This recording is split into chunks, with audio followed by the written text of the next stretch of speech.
Hey, what's going on, guys? Chris, Rusty Buckle. It's that time to give away the gift cards. Okay, for those the ones that liked and shared my post, your name is in here.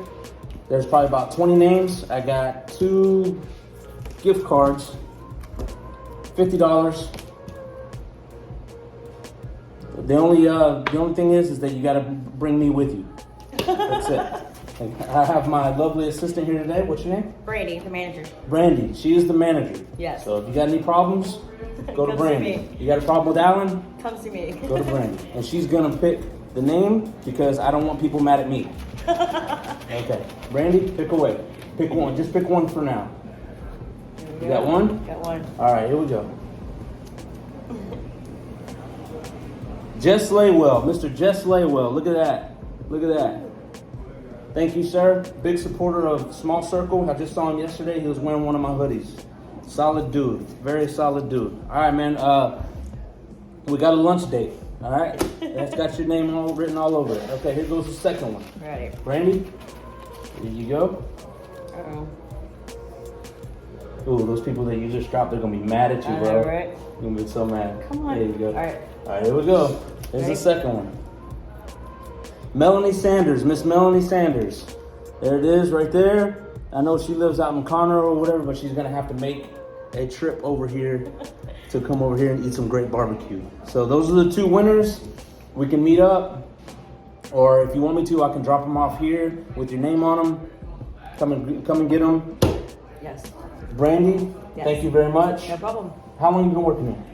Going on and off 4 years. 4 Ever years? Since we opened. Yeah, you like it here? Yes. I would say I see you here all the time. Yeah, I'm here all the time. Yeah, great lady. All the time. Yeah, she keeps Alan in line. Which Yes, she sir. does. But anyway, thanks for the support, guys. I really appreciate it. Thanks for the ones who shared. Thanks for the ones who liked. I promise you, the next giveaway I'm giving is going to have y'all's name all over it, okay? But anyway, with that being said, you guys stay tuned, stay safe, stay solid, and keep your circle small. Hey, what's up, everybody? Just wanted to make this disclaimer real quick before we get into this. Not everything that I say is going to be politically correct, but I don't really give a damn. I can't say that. What's going on, everybody? This is Chris, Small Circle. Just wanted to make this disclaimer real quick before we get started on the podcast. Not everything I say is going to be politically correct. So if I hurt your feelings or if I say something that is offensive to you, I'm sorry that you got your feelings hurt and you need to man up. No.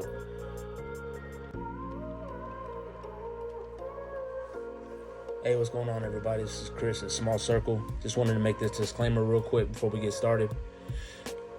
Everything I say on here is not always going to be politically correct. For that, I apologize in advance. I'm not here to hurt anybody's feelings or to offend anyone. With that being said, enjoy the show.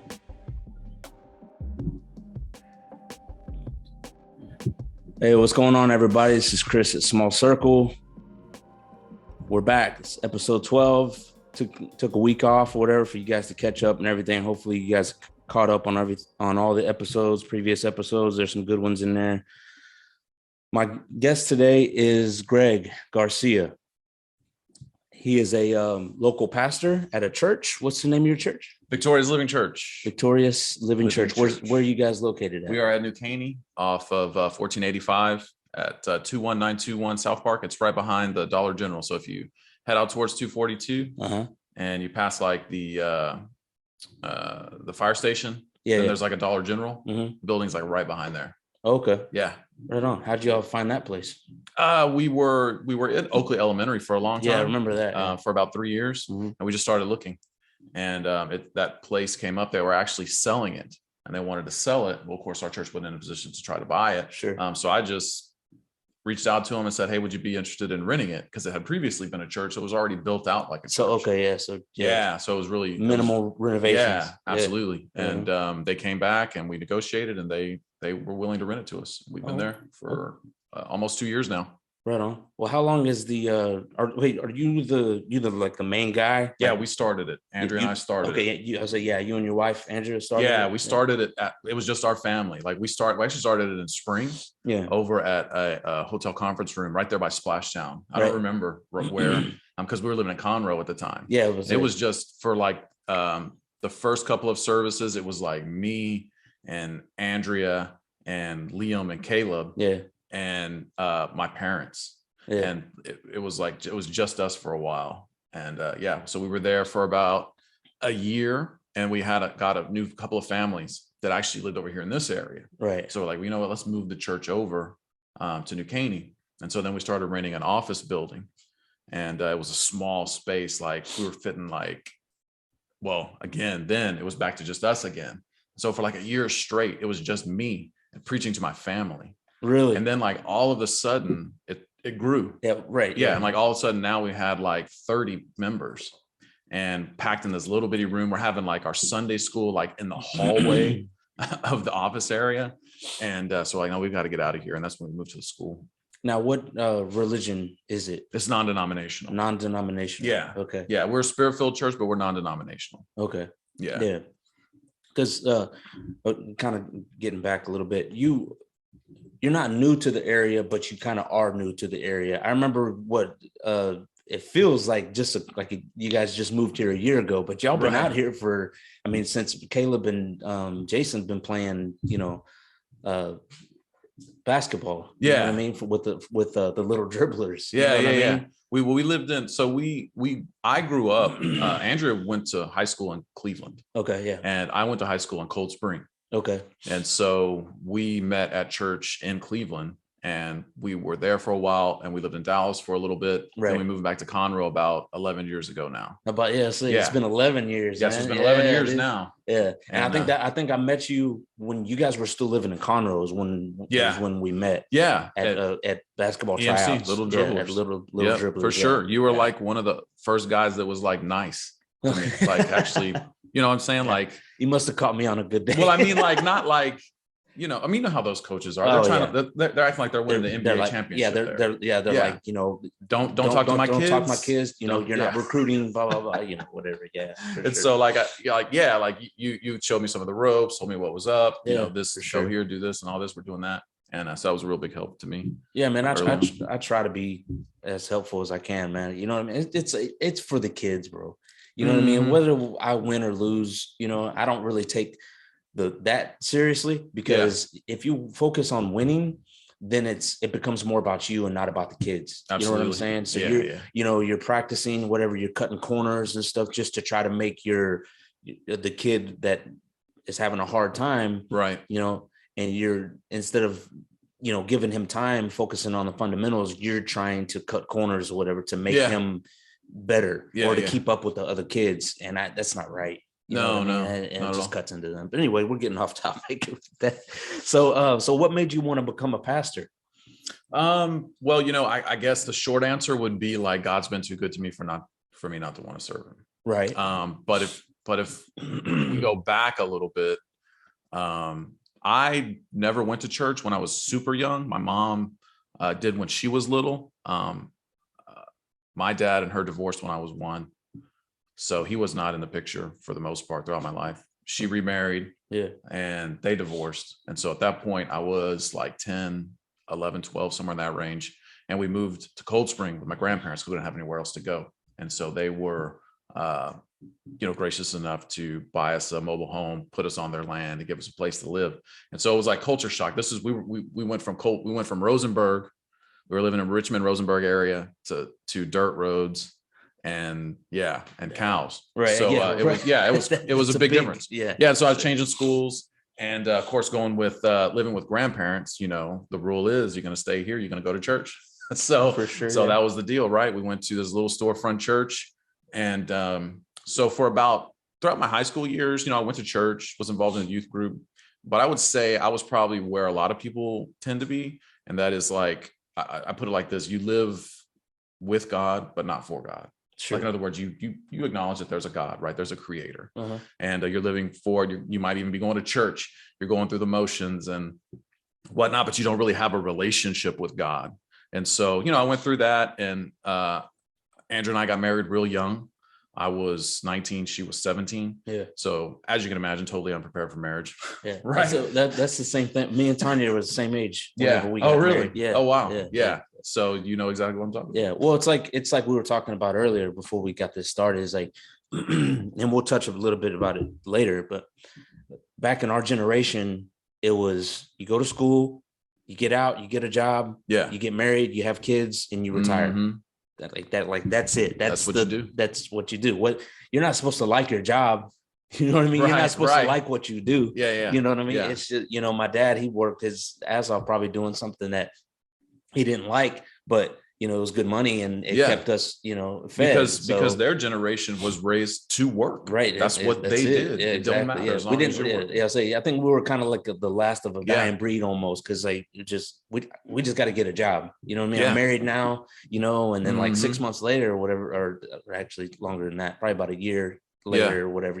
Ryan came along, Mhm. so I was like, bro, now I really got to get real to then. it. Yeah. So, but I mean, I didn't really think about doing anything else or going to school or anything like that. So finally I got a good job, and then I told Tanya was like, I'm thinking about going back to school, getting us, getting us out of this, because we were getting crammed up, whatever. I knew I wasn't going to school, I was like, I'll work 7/12s, Right. but right. I'm not cut out for the school. Yeah. And so she, so I put her through school, and which, benefited us, very well, you know what I mean? Because now she's making, she's killing it now and stuff. And then now I'm going back to school. And that kind of brings us up to our next topic. Is in our earlier podcast, we talk about these kids who, you have a son, whatever, he's a senior, he's graduating. Right. He used to go to Porter. Now he goes to, where are you guys at now? Where Faith West Academy. Faith West Academy, right? Private school, right? Yep. Yeah. So he's fixing to, he's getting to that age to where he's fixing to have to make a decision where he wants to go to college, whether he wants to go to, go to work, whatever he wants to do. So they're kind of at those crossroads. So whether or not what they want to do, what I mean? And sometimes school isn't for everybody. And that's fine with me. It really wasn't for me. Yeah. But in your instance, you just finished, was probably been a couple of years now, right? About a year and a half ago. Yeah, right. You finished, you got your degree. Yeah. You finally got your degree. And what was it? What was your degree in? Well, it ended up being in interdisciplinary studies, but it started out being biblical and educational studies. Yeah. But I switched because money ran out. Oh. And so I had to cut some stuff out of there to make it work. Yeah. But yeah, I did it. Going back to where I was when we got married, because me going back to school kind of follows a lot of that. Like when we got married, and I threw that out there, like we weren't prepared to be married, right? I didn't have a purpose in my life. Like I didn't know. My mom was a single mom. She never told me, hey, you can go to college. She never told me, hey, you can do this. I don't hold that against her. She did the best that she could do. She was just trying to keep the lights on. Sure, yeah. So I had no aspirations. So here I am, I'm married, right? And don't know how to be a husband. I for sure don't know how to be a father, which that didn't come till later. And I find myself in depression. Like there were literally days where I was lucky enough to be able to work with my grandfather. My grandfather let me work and paint with him. He was a painter. He used to paint houses and stuff. So I would work with him. And then I eventually got a job at a bank. But anyway, I remember driving home and thinking, I'm just going to swerve into the other coming traffic. I was depressed. Like I felt like I had no way out. Like I wasn't happy being married, because I didn't know how to be happy married. Right. Yeah. Right. I didn't know what a happy marriage was supposed to be. It wasn't anybody. It wasn't Andrew's fault. No. You know what I'm saying? It was just like, it was me. I don't know. Right. This is new to me. I had no aspirations. I had no plan in life. I was just being, right? I was just being one second at a time. And, this kind of goes back to how I ended up becoming a pastor. My wife was still going to church. I didn't go to church for that period of time while I was in depression. I didn't even know I was depressed, to be honest with you. Yeah. Like at the time, most don't. Now it's talked about. Yeah. Back then it didn't. Yeah, it wasn't talked about like it is today. So if you're going through that, you didn't know. I mean, and like you said, now even sometimes you don't know. And so finally she kept telling me, hey, why don't you come to church? Why don't you come to church? So it was like totally the 100% cliche story, right? I go to our church that we had been going to when I was a teenager. I sit on the back pew. I'm on the back pew, right? It's like the cliche story. I'm on the back pew and I don't want to be there. And I'm thinking, and the preacher's preaching, right? And he just, at the end of his sermon, he goes, if there's someone out here today that if you don't give your life to God, you're going to die.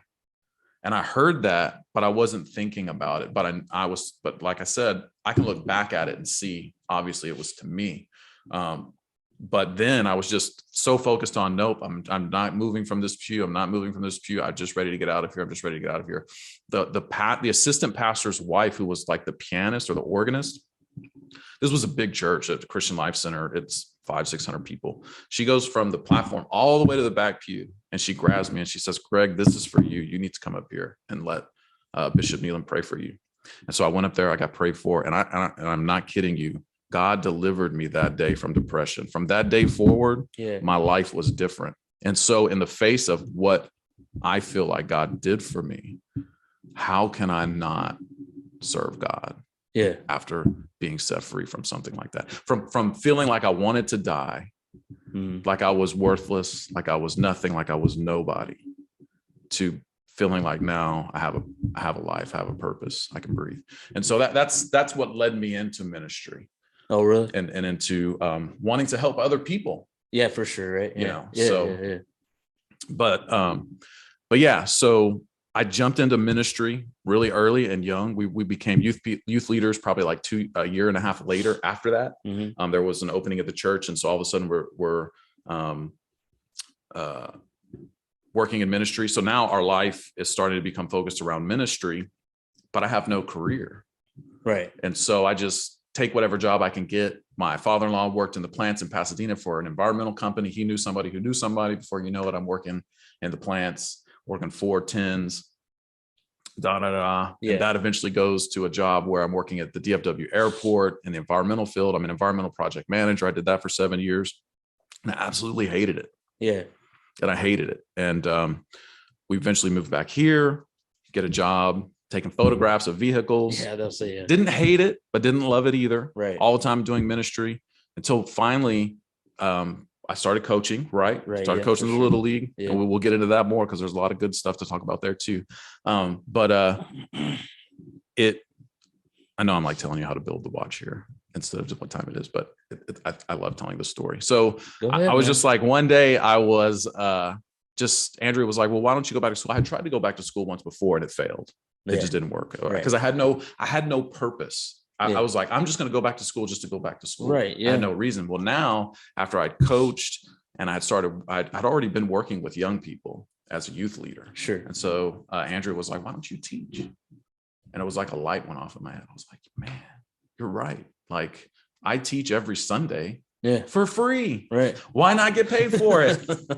And so, and I wanted to coach. I loved coaching. Sure. I loved working with young people. Yeah. And so it just made sense. Yeah. And so once I had a purpose, a reason for going to school, that's what drove me to continue.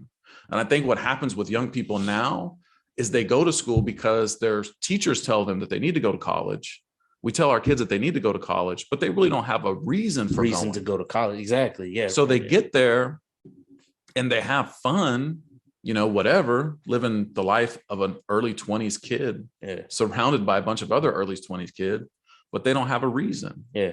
And so if you don't have a reason, if you don't have some sort of a goal, and I know sometimes it takes the process of going to school to figure it out. That's about more than 50% of people that they figure it out when they're getting their basics there and stuff like that. Well, they figure out if that's going to work for them or whatever it is.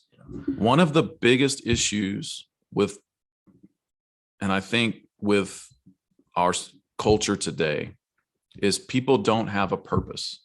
Mm-hmm. This is why people are confused. This is why people are depressed. Speaking from my experience, one of the main things that I felt like there was no hope was because I felt like I didn't really have a reason for living. Right. And so I think there's a lot of people that struggle with that on a day-to-day basis. You're not sure, like, why are we here? Yeah. Why am I here? What am I meant to do? Is this as good as it's supposed to be? Mm-hmm. I've got my 8 to 5 job and is there more to life, or is this going to be it?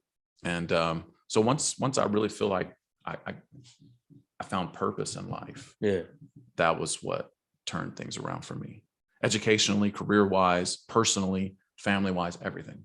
Yeah, once you like got a goal or whatever, I'm like, look, this is what I want to do, right? Yeah. And it is hard for for these young kids or whatever when they get out of school. I'm like, Tanya's like, you're either getting a job, or you're going to school, or she's pushing school, which I'm not saying I'm not pushing school, you know what I mean? Yeah. But I'm like, the kid doesn't even know what he wants to do yet. Right. You know what I mean? So I'm like, look, bro, like, it's like you were saying, find a purpose, you know what I mean? Then work towards that. Yeah. Because you think 4 years is a long time, but it's really not. No, it's not. You know what I mean? I mean, it seemed like your 4 years because, we've known each other a long time. Yeah. And every summer or, I talk to you almost weekly, almost, you know what I mean? But during the summer, it's almost every week. Yeah. And on the weekends because of AAU basketball, right? Absolutely. We've coached together and stuff. And, my son's played for you or your son's played for and me. Vice versa. Right. Yep. So we've talked, how's school going? But, oh man, I just started, all this, whatever. And then like, it just seemed like, the following week or whatever, it was like, yeah, man, I got one more class left. Yeah. So it's never too late. No. You know what I mean? Not at all. So, and I would tell anybody who's listening right now, if you're our age and you're considering it and you're thinking, well, I'm too old or I'm too busy, because this is the thing. I was, and you're experiencing it now. Right. Exactly. Yeah. We're a father, a husband, an employee, basketball coaches, and mixing pastor for me. Yeah. And that's podcast host. So like, let me tell you, if I can do it and get it done with all of the things that I have responsibility for, you can do it too. Yeah. Whoever's listening can do it too. And you'll think you can't do it because of your time, but when you want to do something, you'll find time, right? Yeah. You'll find time. Exactly. Yeah. And they have like a bunch of cheap programs out there too. Absolutely. For that's affordable degrees. Yeah, exactly. It's very affordable now. But with saying that it's never too late, I do believe it can be too early.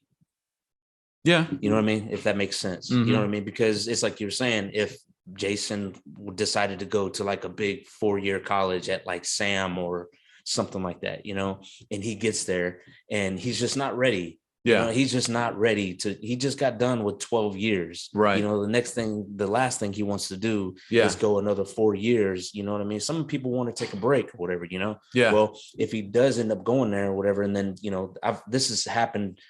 I know people that this has happened to, my friends, they're here, they're valedictorian or they're the top 10% here or whatever, because their parents have had them under their thumb. Yeah. You know what I mean? Not letting them go places on the weekend and all this and everything like that. Yeah. And me on the other end, whatever, I'm partying and stuff. I hardly went to school and all this and all that. And when they go to college, 6 months later to a year later, they're on academic probation. Right. And they have to end up coming home. Yeah. Because they don't have no supervision over there. Yeah. They just get, and they let just loose. Right. Exactly. Yeah. Set fire to all that money. So they quit school. Right. Exactly. Not saying that the money went to waste, because they did end up, getting some credits. Yeah. Whatever. But it's a missed opportunity. You know what I mean? And then they can go back, at a later time when you are ready. Yeah. Well, I think one of the things that we have to do a better job at is guiding our kids to things that they love. Yeah, at 100%. Right. And we had this conversation with was Oscar that was running. Yeah. Right. Yeah. Yeah. Because he was wanting to make sure that the school has more, put emphasis on the trades. And see, I think our schools miss that. Like we're not pushing kids. We're giving kids limited options. We're not allowing them to experience different things. So they're not finding things that they love, because you have to really, if you want to be, I think, and again, all this stuff that I say is my opinion. I know I'm talking like I know everything, but I promise I don't. If you don't experience different things, you're not going to find what you like. You'll never find what you like. And so if our schools are limiting the kids' opportunities, Like I remember when Caleb started over here at Porter, and they had the different like career path choices. And I thought, at first I thought, man, that's awesome. There's only like 5. Yeah. Like, what if you don't want to do any of those 5s? Or what if you jump in one and you decide you hate it? Yeah. It's too late. It's too late. You can't change. Yeah. So it's good in theory. I mean, I love the absolutely the basis the idea around of it. it. Yeah, for sure. But the thing I can say is the EMT. Alexa, Jason's girlfriend, and Alejandro, they're both going through the EMT program. Yeah. So whenever they graduate this summer, they'll be certified EMTs. Yeah. You know what I mean? So That's they won't. great. Yeah, and it's paid for. The certification is paid for. Other people, whatever, when they graduate high school and they have to go through the EMT class, whatever, they normally have to pay for that. They got to pay. So it's all paid for. So that, in a sense, is nice. And the barber shop that they have there too. Like they get all their hours done. Yeah. Their after school or whatever. You know what I'm saying? You can go up there and get like a $5 haircut if you want. You know what I mean? And so they get all their. So when they graduate, they're supposed to have like a certification to cut hair. So they can go straight into doing it. Whatever, Fantastic Sam's or you know what I mean? Right. Whatever you want to do. Right. So. Yeah. Well, in that sense, it's cool. But if you don't want to do any of that stuff. Yeah. Or you get in it and you decide you don't like it. Right. Then what? The kids need options. They need to be able to experience a lot of different things. Yeah. Because, again, like, and this is what we were talking about earlier, like you're in a job and you're doing it because you have to. We have to work. Even the Bible says if a man don't work, he shouldn't eat. Right. So you eat, you want to eat, you got to work. We know that. But there's nothing more deflating than doing a job every day that you don't like. Yeah. It wears on you. Yeah, man. Yeah. And that's what I tell these kids. And I that's just the way I believe, and that's my parenting, whatever, like Ryan, he's out in LA doing going to school to become an actor. Will he become an actor? I hope so. Yeah. I hope his dream comes true, what I mean? Whatever, but is he putting in maximum effort over there to become an actor? Probably not. He's probably over in LA just to, floating by, and barely getting by, and stuff like that. But I told him, I was like, look, dude, take those first 5 or 6 years or whatever to chase your dream. You have a good 40 or 50 years to work at a job that you hate. Yeah. You know what I mean? Take this time to try to find out what you want to do. That's and I think that's super important too, that the kids need to hear too, because, Ryan or Caleb or Jason, like any one of them, like Ryan loves theater. He loves acting. Yeah. Yeah.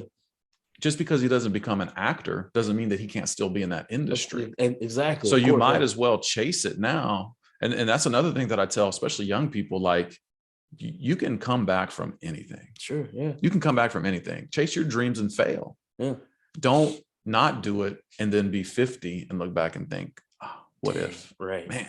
And it's, it's not the end of the world. That's what I keep telling these kids too, that that are like scared to start businesses and stuff like that or whatever. I'm like, look, dude, some of the richest people in the world, they've filed for bankruptcy. Yeah. Probably more than once. I know Donald Trump has, and he's one of the richest men in the world. You know what I mean? So, and Bill Gates, he's been on his ass too. Yeah. You know what I mean? He's failed, whatever. It's not the end of the world. Right. You know what I mean? You just pick back up and, and go for it, so. But anyway, just getting off top of it a little bit, but so anyway, where we left off, you went back to school, you graduated, so now you're a teacher. Yeah. Right. And at Faith West Academy. You moved Caleb over there his senior year. Yes. Right. To give him a better, just a better shot, really, a more one-on-one over there, right? Because smaller classes. It's a smaller class and stuff. Yeah. More focus on him. Yeah. Right. And plus, the way the basketball team was going at Porter was just like, which it's over now. Yes. You know what I mean? Of course, it's probably maybe 2 or 3 years too late. Yeah. Like me and Mello talked about. You know what I mean? But what the future of the basketball is saved. Which I hope. Right. You know what I mean? But it's too late for our kids. You know what I mean? Or it's too late for Jason. Caleb got out. He played he went from he was starting at Porter, right? Mhm. He made varsity with his Sophomore year. Should have been his freshman, but Yeah. sophomore year, he started every game, almost but he didn't fit the structure of the old school basketball, Right. of the coach, Yeah. senior. And Jason, I wanted Jason to move too. Mhm. I know we had talked about it, whatever. I wanted him to move, but Jason was like, no, my girlfriend's here, all my friends are here, all that, whatever. I'm like, okay, whatever you want to do. I'm not going to make you move. Yeah. But in Caleb's sense, he moved and he went from averaging maybe 2 to 4, or 4 to 6 points a game to 20 something. So the thing with Caleb and Porter was, and I don't want to speak too much for him, but he made varsity his sophomore year. He was at the end of the bench the first like 3 games, and then some people quit, and that opened up opportunity. I think someone might have failed. And like his first game that they started him, he scored like 15 or 16 points. Yeah. And so then he was starting for the rest of the thing. He ended up his sophomore year, he led the team in scoring as a sophomore. Yeah.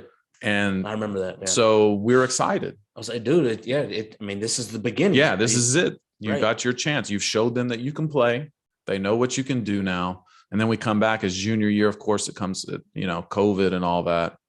And all of a sudden, just for whatever reason, the coaches would blame Caleb because I had that conversation. Not that they blame him as much as, they just didn't see him the same way, I guess, as everybody else does. Right. And so he went from like leading the team in scoring to just setting screens for everybody. Yeah, dude. Playing center. Right. He's 6'1" with his shoes on. Right. Yeah. And he's playing like he's playing center. Right. Yeah. And even at the beginning of his junior year, we had some. He was probably after that first 4 games, we started at like we're 4-1, and he's scoring 10, he's scoring 15, he's getting the ball, and then all of a sudden, like they just changed what they're doing, and now they're like chunking up threes left and right, and we've talked about this a long time. This has been one of my biggest problems with the team is they're allowed to just shoot threes, and so then all of a sudden they're shooting threes all the time. Now we're losing, and so we went from 4-1, and now we're like 4-6, just like that. Yeah. And Caleb and so at this point I go and I talk to the coach. Yeah. At the time, and I'm like showing him the numbers. Because you're a stats guy. Yes, I'm a big numbers nerd. Big, right? Yeah. So I'm like telling him like, well, Caleb shoots here in the percentages. We shoot here from 3. Why are we shooting 23s? We went to Lufkin. We went all the way to Lufkin and played a team that we could have beat. In the first half, they were 0 for 20 from 3. 0 for 20 from 3. All right. So now if you're a good coach, then you look at the numbers, whatever, you get to get with your assistant, be like, look, and you make an adjustment. And you make an adjustment. But he doesn't. They didn't want to adjust. Caleb can score in the post. Oh, 100%. And he's super strong. So I get his why footwork is really he's got good. Great footwork. I get why they wanted him to play center. And this is what the coach told me was, who else am I going to play there? And that kind of makes sense, right? Because they didn't, I guess in his mind, he didn't really feel like he had anybody else that can play that position. And so he could score in the post. He would several games they come early, go to the post, he'd score, but then they just go away from it. And Caleb just really got tough. And I'll tell you this too, because Caleb transferred strictly for basketball. I didn't have anything to do with anything else but basketball. Yeah. Mm-hmm. And I got the job over at Covenant coaching middle school. Right. I remember that. And once the coach there found that out, they assumed that he was going to transfer. The coach actually went up to Caleb and said, so what, are you going to transfer over there and be a superstar? I think, and I've never talked to Caleb about this, but he told me that. I think that was the moment in his mind he knew he was going to transfer one way or the other. He was not going to come back. And so then when the option came up for him to transfer, I think he waited till the last minute. Like the deadline was August 30th. Yeah. And we started the transfer process like August 26th. It was a very tough decision for him. I bet. Yeah. Nah, man, especially living out here for so long. You know what I mean? Yeah. And for him to just pick up like that in his last year, his senior year. Yeah. You know what I mean? But anyway, he went from making 6 to 8 points a game to junior being year, the top scorer of almost every game. over there at Faith West. Junior year with Porter, he averaged 7.5. And we took him to Faith West, got him in the right position. He led a team that had 4 guys. We had 4 guys from an 0-15 team. Yeah. And then we had 3 freshmen and only 2 contribute. And then we had 2 other guys that didn't play last year because of COVID. He led that team to the playoffs. Yeah. And ended up being the TAPS 4A leading scorer. I believe he would have made first team All-State if we would have won a playoff game. But he ended up second team. He was the second person taken off the board. He was the second person taken off the board for the second team. And he was the second person taken off the board for first district, or all district and first team too. So yeah, he killed it. He had 19 points a game, 7 rebounds, 4 assists. Well, he always kills it, man. He killed it, during the summer. Yeah. You know what I mean? Like, you just got to find somebody that can see his potential. You know what I mean? Which I've been a Caleb fan since, Little League, basically. You know what I mean? So, before 7th grade, before they even started playing for the school. Yeah. But anyway, anyway, getting back to it, we'll touch youth basketball in a little bit. The reason why I kind of wanted to have you on was because we're close friends. Mm-hmm. Our families are close. I wanted to touch on the church aspect, the side of it, right? Because I know a lot of people, I don't know a lot of people, but I know a few people that, like, if you don't have the same religion beliefs, whatever, like, they don't want to talk to you. They don't want anything to do with you. Basically, like, if we don't have the same religious beliefs, all of a sudden I'm a devil worshiper and I don't, right. And I, and which, that's why I really don't like talking about religion, is because, people, we can be friends, all that, whatever, for, a year can go by, what I mean? We're working together, stuff like that, whatever, we're meeting somewhere socially and we're talking, we're having a good time and all this stuff like that. And then religion comes up and I'm like, oh no, I'm a firm believer in karma, you do good things, good things happen, whatever that keeps me on my straight and narrow, whatever keeps you on your straight and narrow, man, is cool. Whatever, you know what I mean? Just don't try to sell that over here. Right. Okay. You know what I mean? Sure. But I don't want to debate with you. I don't want to have that come between our friendship, and some of these people are like, oh, and then they'll pick up and then, they'll walk off, you know what I mean? And then that friendship's over. Yeah. You know what I mean? So I'm just like, man, and I say that to say this, because I've told you numerous times, how I feel about it. I don't really do the whole, Jesus Christ thing. I don't really think that there's I'm sure there's an entity out there, you know what I mean? But is it an old man with a beard sitting on a cloud watching over us? That's a little far-fetched, right? But as I said, I believe in karma. I do good things, like that, so good things will happen to me. You know what I mean? And and if I do, because I've seen karma happen almost instantly. You know what I mean? Somebody, does something to somebody or whatever, closes the door in their face or something like that, and they turn around and they trip. Yeah. You know what I mean? It just happens almost. Like, I've seen that. Sure. You know what I mean? So I'm like, man, okay, I think I'm going to end up sticking with this. I don't do the whole, full Buddhist thing. Right. You know what I mean? So I really wouldn't say that I'm a certain religion, it's just, and I'm not knocking anybody else's religion. Sure. But like I said, I'm saying all this to say this, that you don't discriminate. You know what I mean? Like, how I feel. You know that I I drop the F-bomb and and I cuss a lot. Yeah. You know what I mean? But you're still right there with me. You know what I mean? And you don't judge me for my beliefs and stuff like that. And I think it's important for the people to know what type of pastor you are. Yeah. You know what I mean? Because that's important. Because a lot of people they're out there and they might be lost. They might be, look like you or, depressed and stuff and, looking for, a church to go to, but they're covered in tattoos or, fresh out of the pen or something like that, you know, so they don't want to go to a church that's going to look down on them on that. You know what I mean? And I'm trying to bring awareness or whatever to saying that you're not like that. You're not that guy. No, not at all. And neither is our church. In fact, our church, our previous worship leader was a bearded man and a tattooed updo. Yeah. So, that stuff doesn't bother us at all. Doesn't bother me at all. We're not an overly religious kind of a church.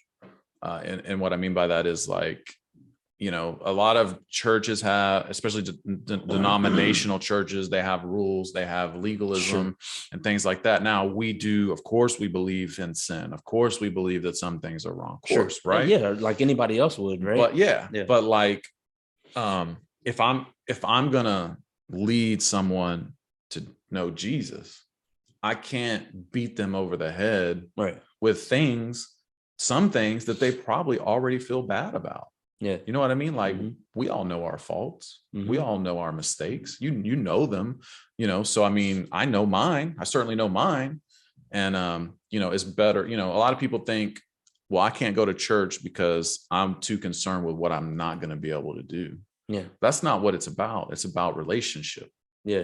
You can't we would never want religion to replace relationship, because relationship is what keeps you. Religion is just something that you just do. Anybody can make up a religion, right? When you have a relationship with God, that's what's important. And and I think, and I tell our people this, the best testimony that you can give is your life. Right? Like, yes, we're called to spread the gospel. Yes, we're called to lead people to the Lord, but everybody's different, right? You're different. The person down the road is different. And if I take that same way of trying to reach people and do it the same with everybody, it's not going to reach everybody. Right. It's not going to make a difference. Right. So yeah, I mean, but no, as far as judgment and stuff, no, our church is not a judgmental type of church. Yeah, right. And like I said, I mean, to be honest, bro, I probably wouldn't even have you on if you were. You know what I mean? Because it's those people that, that do the judgment and stuff, whatever, and and it's either my way or the highway. Yeah. I don't have time for those type of people. Right. You know what I mean? Because you're doing one of the biggest things that you're not supposed to do. Right. And that's judge. Yeah. You know what I mean? Yeah. And like you've talked, I've heard you go live at your church or whatever on Facebook and stuff. I haven't been in person, not yet. But yeah. You did a prayer at my daughter's quince, which was very cool, and I enjoyed it. Right. And I kind of told you before, which you already knew. I didn't really have to tell you, but I just kind of told you, it was like, look, man, like I said, we're not really into the whole, Jesus thing. And so whatever, but it didn't seem like I even had to tell you because you brought him up, but it was more like a motivational speech more than anything. Yeah. You know what I mean? And that's what I see you as a motivational speaker, and kind of like Joel Osteen a little bit, you know what I mean? But if a flood happens, you're going to open your doors up to people. Maybe. Depends on just, no, I'm just kidding. Joel Osteen won't. Right. Well, so, I mean, and again, I think that for me, I look at it like this: inspiration leads to an open door for instruction. Yeah. Right. If I took the approach of first telling someone you need to do this, and this, they're less likely to hear me or be open to hearing what I have to say. Right. If I don't have some reason for them to be inspired. And that's what, again, hope, we find our hope in the Lord. So that's where we find our hope. That's where we find our direction. That's where we find our motivation for life, and everything else kind of trickles down below that. And if we focus too much, Andrew's grandfather used to say this. He was a pastor for 50 years. He would say, you need the negative and the positive to run the battery, to start the car. Right? Yeah. If you only have one, it's not going to work. Yeah. If it's only positive, it's not going to work. If it's only negative, it's not going to work. So you got to have a balance. And so that's what I try to do as a pastor. I try to bring inspirational, biblical-based teaching. Mm-hmm. And so you might come one Sunday and it's inspiring, but then you might come next Sunday. We might be talking about a subject that might step on people's toes. Right. That might make you feel a little uncomfortable. But that's what our job is. to help guide people from a biblical point of view. It's not what I believe Sure. or right. what I think. Yeah. It's what the Bible says. Sure. Yeah. And so that's kind of where You're, you're educating people. Yeah. You know what I mean? Yeah. Because, you say karma, right? Mhm. Well, what we would say was sowing and reaping. There's a scripture in the Bible that says, be not deceived, God is not mocked, for whatever a man sows, that will he reap. Yeah. So whatever you sow, you're going to reap. If you sow good things, you can expect to reap good things. If you sow garbage, you're going to reap some garbage. Right. Yeah. You know? Yeah. Right. So, I mean, it kind of goes hand in hand, somewhat. Sure. My thing with the church, whatever, is like, I was a forced Catholic, whenever I was growing up, you know what I mean? I had to go there, whatever, went through the communion, went confirmation, all that, whatever, actually I have this right here. It's St. Christopher. It was given to me on my confirmation when I was 15 years old, by my sponsor. But anyway, and I love the stories of the saints, all the saints and everything. They have their different jobs and stuff like that, whatever, it's, I love that part of that stuff. But I was forced to go. There was a priest there, whatever I was growing up with and stuff like that. He was cool, had caught my attention, you know what I mean? Going, whatever. But if I didn't have to go, I wouldn't go. Right. And then I started getting older, as maybe mid-20s or so, like that. I'm sure you remember, but there was a large spike of all these kids starting to come out or whatever about the molestation, whatever, from the priest and all that stuff. And the priests were getting locked up and all this and everything like that, and I was like, man, dude, that's crazy. And then I started hearing that the offering, the money, the plate, whatever that they would, pass around and, at every church, whatever, that money, not from necessarily my church or our church, whatever, that my parents' church, whatever, but other Catholic churches were using that money to fund the cases, to get these pedophiles out of prison. And I'm like, okay, I'm done. I'm out. You know what I mean? From that point on, I was just like, and I'm definitely not raising my kids that either. You know what I mean? Which I don't think religion should be forced on anybody, or any kid, whatever, you know what I mean? Because I let them figure it out on their own. You know what I mean? I'm not going to force them to go to church. I'm not going to do this and all that. I'll let them know whenever they get of age and they start asking, I'll let them know what my beliefs are, you know, and be like, hey, you find yours. This is what keeps me on my straight and narrow. You know what I mean? Whatever works for you. You know what I mean? So like, that's the way it was for me whenever I was growing up. You know what I mean? So like, I believe that I can talk to God right now.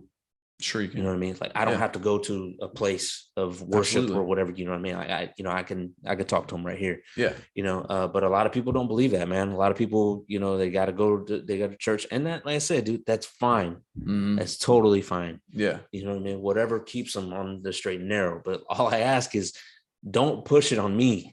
You know what I mean? Because I'm okay. I promise you, I'm good. You know what I mean? It would be different if my life was going a certain way or something, you know what I mean? Be like, dude, and you could see that I'm clearly lost, and like something that happened to you, long ago, whenever you were sitting in the back pew and somebody was like, hey, come up here. You know what I mean?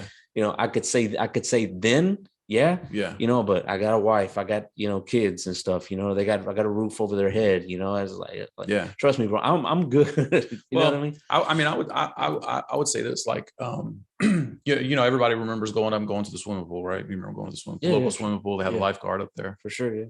Lifeguard's up there blowing the whistle, telling you can't do backflips and all that, bothering you, right?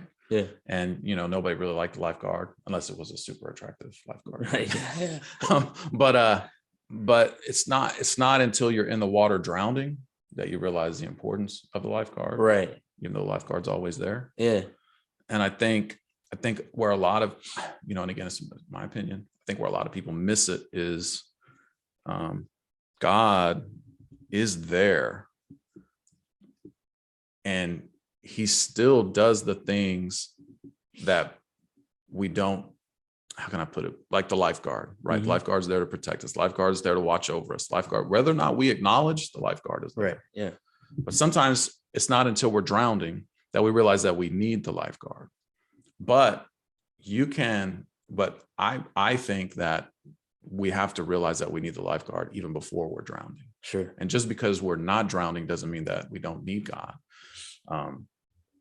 I, even apart from my situation where I was depressed, and I believe God delivered me from depression, I still need God. I still look to God. I mean, my life is pretty good right now. I mean, I'm blessed.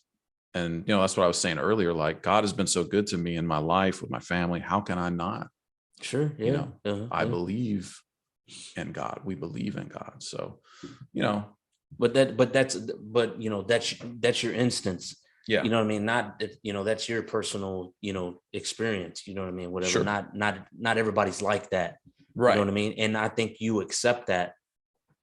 Through your church, you know what I mean? And as I'm saying, some pastors don't, you know what I mean? Well, I'll say this too. I mean, I believe wholeheartedly that everybody needs to give their life to God. I believe that 100%. Yeah. But at the same time, I'm not going to pull you any closer to God or open up the door any wider by constantly telling you, whatever. Right. Fill in the blank, right? Yeah, exactly. You know what I mean? Right. Yeah, no. At some point, I think we as Christians have to live our life. Because like you said, you grew up in the Catholic Church. There were some rough things that happened in the 90s and still happening within that Catholic Church.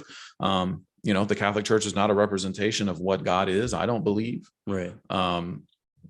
But a lot of people have had that experience. And almost 9 out of 10 people that I would say that I've spoken to about God, they've had a rough experience with whatever church, whether it was the Catholic Church, whether it was the Baptist Church, whether it was whatever.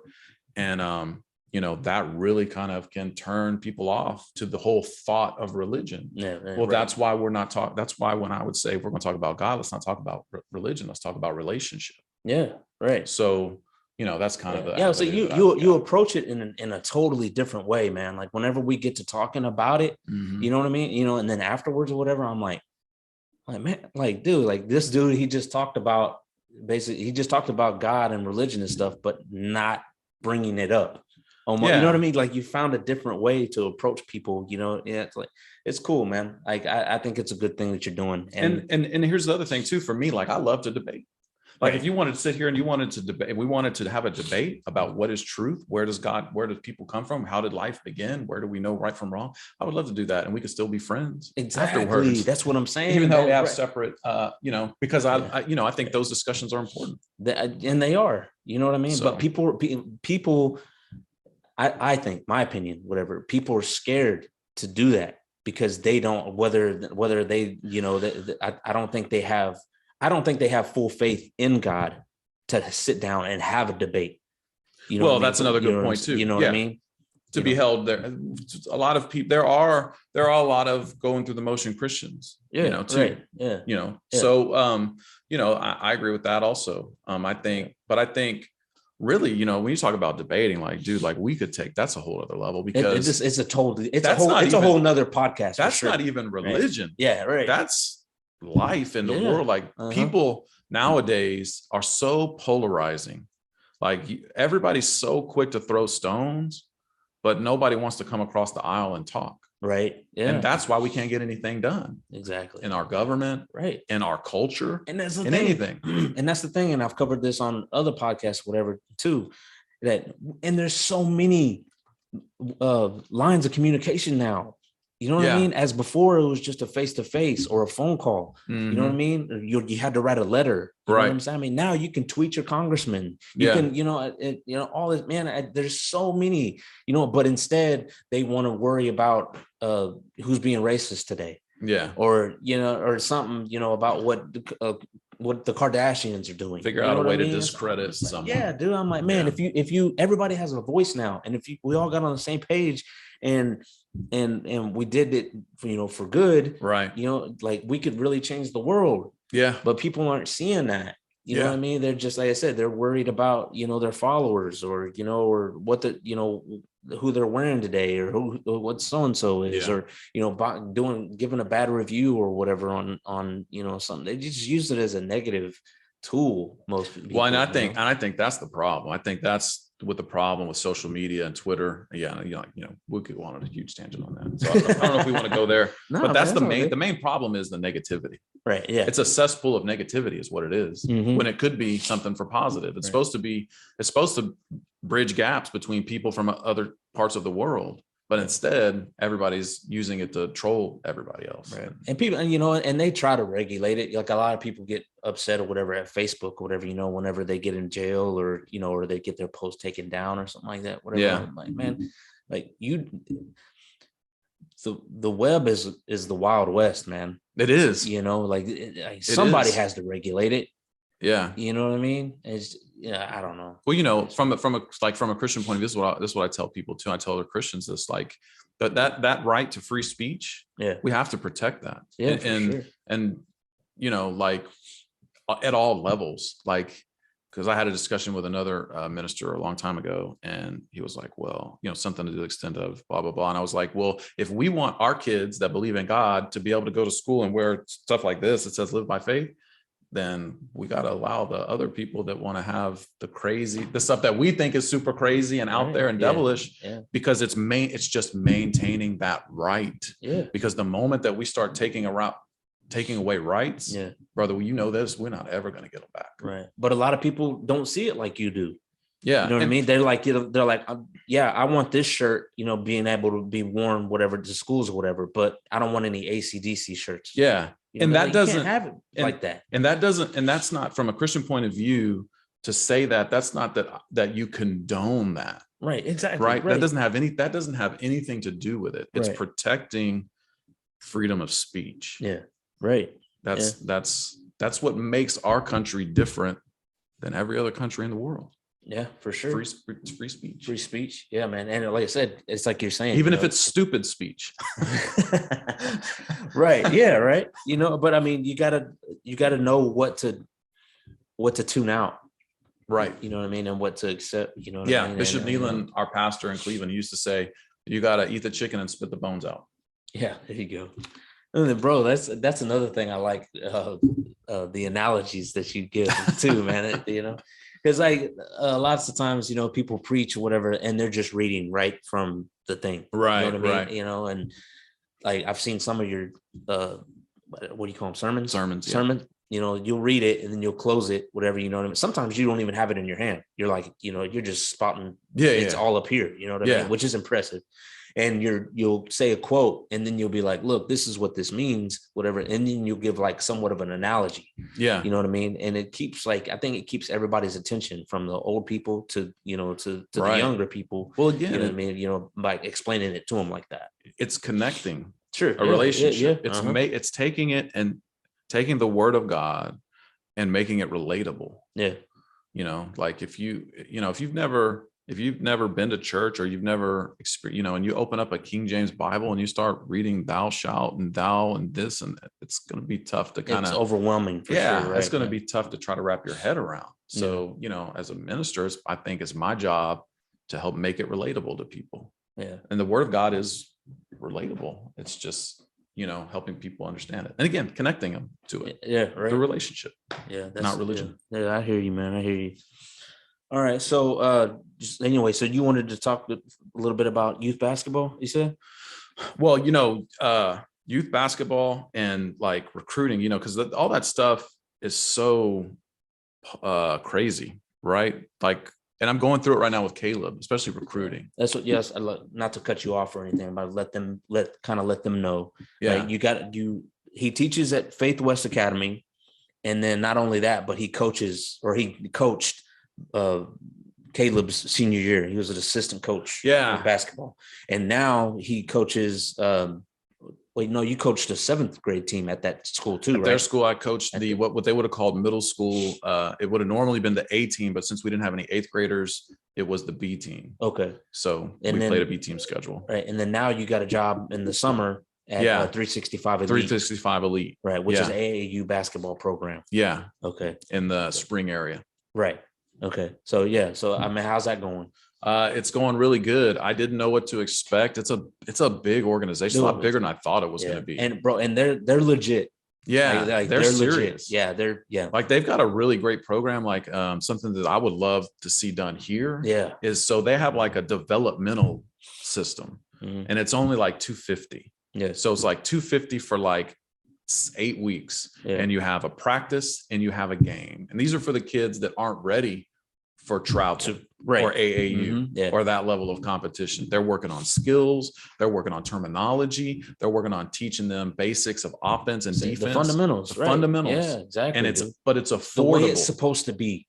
Yes. You know what I mean? You see a lot of these teams, and we've covered this before on the podcast. You see a lot of these teams to where they're not ready. They shouldn't be in AAU, right? But because their dad or whatever or something, you know, or their friend or whatever had the money, you know, and bought some uniforms and stuff, and got like 6, you know, of their friends together. Whatever. Right. Now they're an AAU team. You know what I mean? And that's another thing I think that's another thing that needs to be regulated as well. Yeah. But anyway, go ahead. Well, I mean, to touch on that, like that's why we see the video of these coaches fighting refs. Dude, that's so ridiculous. Like it is, man. That's what makes those things like that, like the instance that we had here with the Porter coach. That's what makes the high school coaches hate AAU. Exactly. Because of stuff like that. Right. Because anybody can start a team and coach and get into tournaments. That's the problem. And I don't know how we regulate that. I don't know how they could do that. Well, I mean, the actual AAU,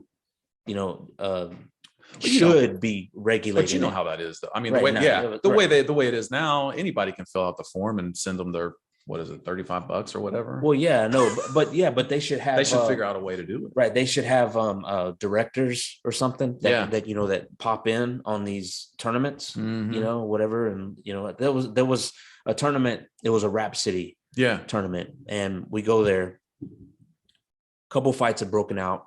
One of the kids had took off his jersey and was running towards the other bench. And I'm sure you're picturing probably, I'm sure you're picturing probably maybe a 15, 16-year-old, you know what I mean, doing that, whatever, like that. Kid was probably 9, 10, something like that. Wow. He got picked up by underneath both his arms or whatever and took him back over to the bench. Yeah. Now, where do you think he learned that from? Oh, you know what I mean? Yeah. It just like that shouldn't, you know, like I said, AAU, a director should come through and be like, yeah, no, we're not having this. Yeah. We're not having this. And then you go to look at the security guard, which I'll show you a picture. The security guard is probably a 60-year-old woman. Yeah. And she's a grandmother. The reason why I know she's a grandmother is because she had her daughter and her granddaughter there with her. And like talking with her and stuff. Yeah. And they had 2 gyms going. Yeah. So you know how chaotic that is. Yes. And so if something was to break out, this older woman is not going to be able to do anything, man. Right. You know, I'm just like, man, it's like just somebody needs to regulate that. And then when we got done, I was like, man, we're not doing this anymore. We're not doing these Rap Cities anymore. You know, it's not Rap City. Rap City is that hip hop. But it is RAP. It's RAP. Rap tournaments. Yeah. But anyway, it's like, anyway, I know people don't like Elodia, but I've never had a problem at Elodia. Right.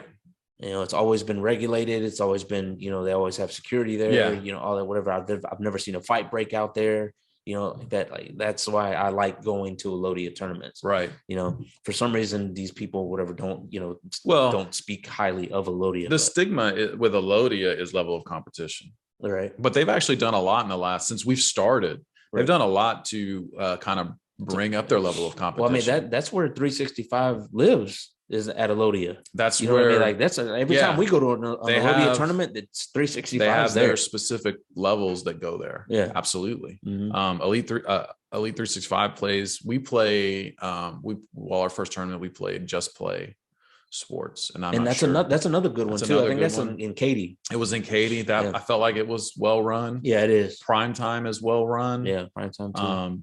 But you know, I would say to any parents out there that are looking to get their kids into AAU is and you had mentioned this earlier before we started. You make sure you're getting what you pay for. For sure, yeah. Because some of these teams are crazy expensive. Yeah, last year we paid out the ass for Drive Nation right there Yeah. in Humble, right? And they were supposed to, take recordings and stuff and get you a profile so that you can like share through social media, and all social that. media and all that stuff, and help you get like Yeah. looked at. You know what I mean? It's supposed to sign you up for live tournaments, like exclusive live tournaments and stuff, whatever. That all fell through. Thank goodness that she has the coach now. Yeah. Which is Jonathan Cole. He runs it's STP, something to prove. And man, she loves the coach, and this coach, man, he loves these girls too. You know what I mean? I mean, he really does. He loves the game of basketball, and he loves seeing these girls progress. And he runs a something to prove, like page. Yeah. Right. And he's always promoting, like, if he's not going to sit there with a camera and record, but if I record, Tanya records, somebody records or whatever, sends him the footage, he'll upload it and then he'll share it like next on a social. Yeah. Like today we're leaving to go to New York or whatever to visit some of the colleges that he had set up with. Right. You know what I mean? So, so big shout out to Jonathan Cole, man. He's a solid dude. I'm going to try to have him on here, because he's doing good things for these kids, man. Yeah. So. I mean, I think really that's what coaches should be doing, especially AAU coaches. Especially AAU coaches. But one of the things that I'm learning with Caleb in recruiting is, well, the first thing is, one thing that's screwing everything up is the transfer portal. Yeah, 100%. So basically now the way they have it is any kid can transfer and you don't have to sit. So it's basically just college basketball free agency. Right, basically, yeah. And so what that's doing is that's making the coaches, instead of looking at high school talent first, now they're looking at transfer portal first.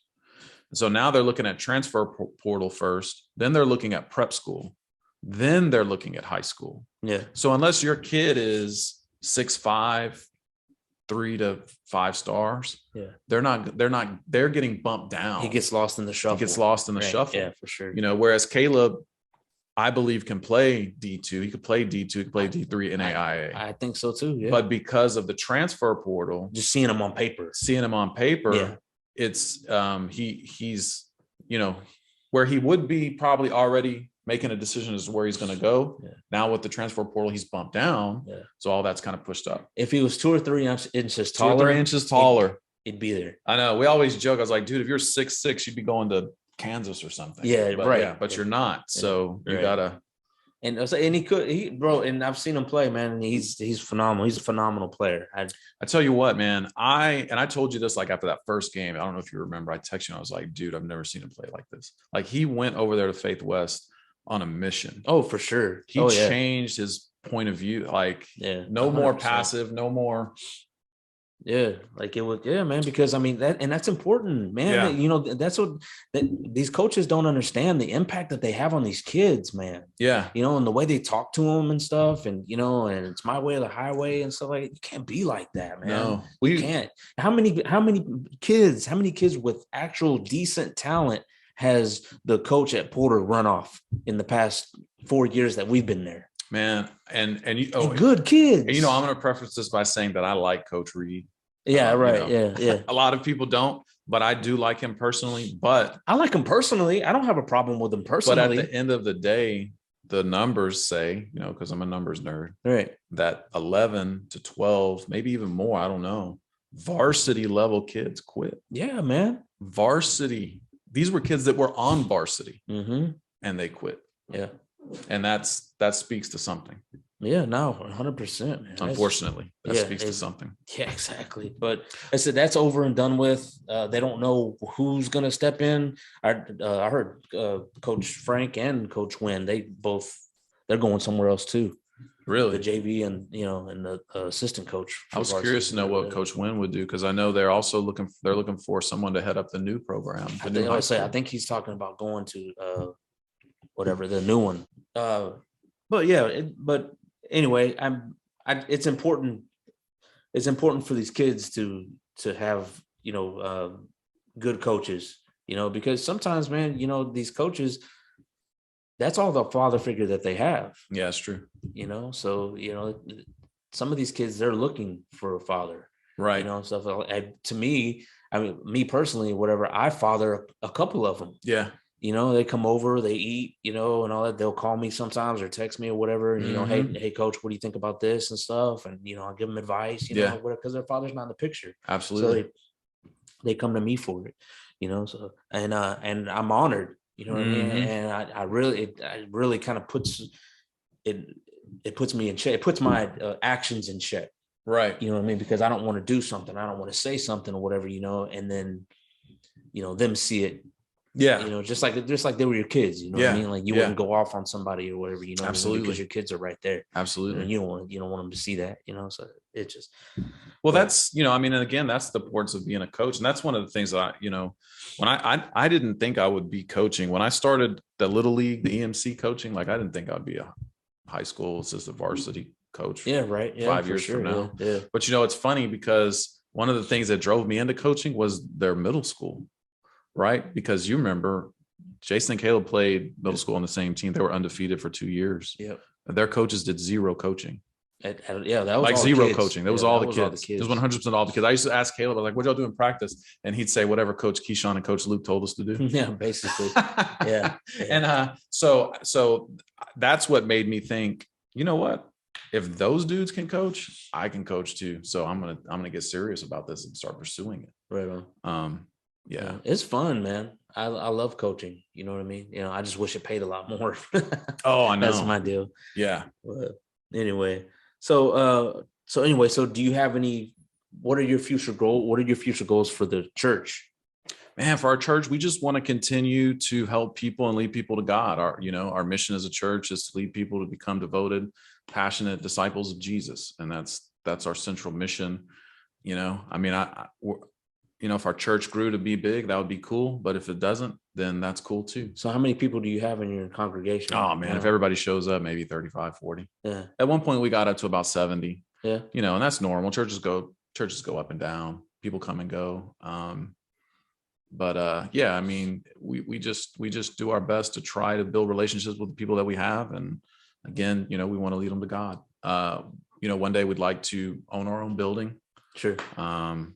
You know, grow to the point that we can afford a bigger facility. I mean, I would love to eventually have a school or a community center or something along those lines. I'd love to be able to do more community outreach, but you know, it takes funding. Yeah, funding, right? So, yeah, and time. You know, yeah. So, well, that's cool, man. So yeah, I'd like to have Caleb on here. I know we've been talking about him a lot, and you know, I'd like to put a face to the name. Yeah, for sure. But you know, he's working. Jason, you know, he's working. Kind of wanted to do all four of us. Yeah, you know what I mean. That'd be get fun. like some kind of a sports, you know, right discussion going on. You know, old school basketball versus new school basketball. Yeah, you know that's cool. A couple of buddies of mine, whatever, they wanted to do a sports one. Yeah. So like, yeah, man, come on over. You know what I mean? We'll talk about it. You know, so anything from Carrera to, you know, to LeBron to right. You know, I try not to talk on LeBron too much. Yeah. Just because I don't want to give people the satisfaction. Well, people get upset about LeBron. Yeah, like, I know, you know right? what I'm saying? Like that's like. Yeah, dude. That's like you start talking about LeBron. It's like talking about politics and religion. Yeah, almost. People get fired up. Yeah, they do. Almost, man. Almost. I was like, a buddy of mine does. He does. He'll get fired up on that, man. And me and my other buddy, or whatever, we're in a group message together, and we just go in on him sometimes. Dude. It's just because, man. Sometimes, you know, like LeBron could actually have a good game, right. And you know what I mean. Whatever, but I just still say he sucks because right. But anyway, so yeah, we'll try to get that set up for sure. But anyway, so tell them the name of your church again, where it is. Yeah. Is Victorious Living Church. Victorious Living Church. We have service every Sundays on at 10:45. It's right there behind the Dollar General off of 1485 in New Caney. Yep. Okay. So it's not too far from the highway. On Sundays at 10:45. Sundays 10:45. And we get you out of there by noon. From just in time for the game. Yeah, just in time for the game, or get to lunch and whatever you got to do.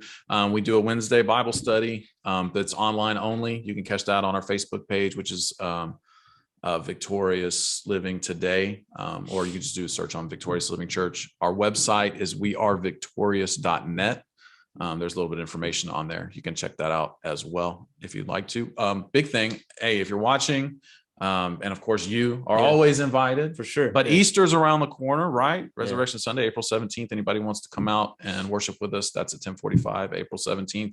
We're going to do an egg hunt for the kids afterwards, and we're going to have food and maybe play some volleyball and stuff. So anybody out there is looking for a church to go to on Easter, we'd love to have you.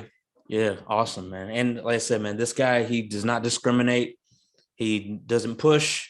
You know, he's a great guy. He's more of a motivational speaker, man. Like any problem that I usually have or something like that, and I can't run it by Tanya, or Tanya's sick and tired of me going back and forth to her about it, you know, I'll give this guy a shout, and he, you know, he listens, and you know, he doesn't really try to push his view on it. You know, he just, you know, he's just like, you know, look, this, well, have you tried this, or maybe try this, or, you know, whatever, you know, just kind of gives me good advice. So Greg, I really appreciate you coming on. Hey, man. Absolutely. Thank you very much. Yes, sir. It's always great. It's always a pleasure hanging out with you and stuff, you know. Guys, election season is coming up in May 7th is the election day. I think they're going to have early voting 2 weeks before. My dad, those that know him, he's running for the MSED board, the position 7. He's got 2 opponents, I think. So it's important to get out and vote, however which way you feel about it. You know, I know I'll be voting for him, or I won't be able to go over to Sunday dinner anymore. Uninvited. Yeah, for sure. But anyway, no, man, my dad's been here for since 71, well over 40 years. You know, he's seen this place. I mean, he loves this community, you know, and he just wants to see it run. He just wants to see it run right, you know. But hey, and not that he needs my endorsement, but I know him and I've been around him for the last 7 years, sure, 8 years, 10 years. And I know that he loves people. Like when he comes to the baseball games and he walks up around there, he's shaking people's hands, saying hi. Yeah. He's a good man. Yeah. And he doesn't even have anybody that plays up there either. Yeah. As he's just going up there just to go, because he lives right around the corner. Yeah. So he'll just go up there or whatever. And I can tell just by being around him that he loves this area. He loves the city. 100%. This is his home, man. Yeah. You know, this is his home. He moved out here from Houston and put all of his chips in and was like, well, this is going to be our home. This is, you know, this is it. This is where we're going to raise our kids and stuff and everything like that. So it's important to him to, you know, what gets built and what doesn't, and, you know, stuff like that, as opposed to somebody that just moved here a couple years ago. Yeah. And it's, you know, like, you know, you don't know enough about the community. Yeah. You know what I mean? Because this community's come a long way. Yeah, for 100%. Like if you just moved in the last 2 years, you don't really know, because it wasn't like this 10 years ago, 20 years ago, right? Yeah, 30 years ago. Yeah, for sure. So to have someone who's been rooted in here for decades, that's important. Yeah, that's important. Yeah, and then, you know, and somebody that hasn't been, they're like, you know, what we need to do right here in this area. This is a prime, you know, for a location for a school, or this is a prime location for this and that, or whatever. You know, for somebody that's been here 30 years, but like that used to be a, you know, a waste management place or something. Right. You know, you dig, you know, 5 feet under the ground or whatever, you're going to hit, you know, other people's trash. Right. Yeah. Or something like, you know what I mean? Yeah. Something like that, whatever, you know, or that's a flood area. Yeah. You know what I mean? Where my dad would know that off the top of his head. Right. And shoot that idea down, or, you know, or something like that, whatever, just because he knows this land. Knows the area. You know? So, but anyway, that's another thing. But anyway, I appreciate that though, man. Yeah, I appreciate you speaking on my dad, man, for sure. But anyway, guys, I hope you guys enjoyed the episode. This Pastor Greg. Oh my goodness. Pastor Greg. How long? I get Craig and Greg mixed up like. Thanks for coming, folks. Well, I know he's never done that before, for the record. Dude, for real, I get nervous. Yeah. This is nervous being on this side, right? But anyway, this is Pastor. I think it's the pastor that's right. Me up. Yes. I think it's Pastor. That's got to be it. That's got to be it. That's what I'm going with. This is Pastor Greg Garcia at Victorious Living Church, 1485. So if you're at a crossroads in your life, or you're lost, or, you know, or you just need somebody to talk to, I'm telling you, he's your guy. So, anyway, like I say at the end of these things, man, you guys stay tuned, stay safe, stay solid, and keep your circle small.